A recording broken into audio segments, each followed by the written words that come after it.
পরিত্যক্ত, আসলে বাংলাদেশে কোনো স্থানই পরিত্যক্ত না। তো তার একটি দৃষ্টান্ত আপনি এখানে দেখতে পাচ্ছেন যে কচু চাষ করা হয়েছে। আসলে এগুলো চাষ না, এখানে কচু গাছ মূলত প্রাকৃতিকভাবে হয়েছে।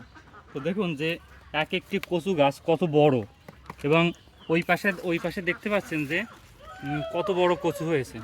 তো আসলে বাংলার মাটি সোনার চেয়ে ঘাটি, তার একটি নিদারুণ দৃশ্য এটি।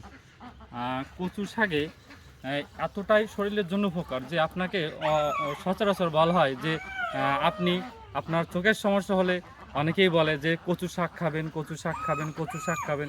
আসলে এই কচুর পাতা, ডগা, কচু, লতি এবং এই যে এখনের সময় বর্ষার মৌসুম আসলে এই যে ফুল পাওয়া যায়।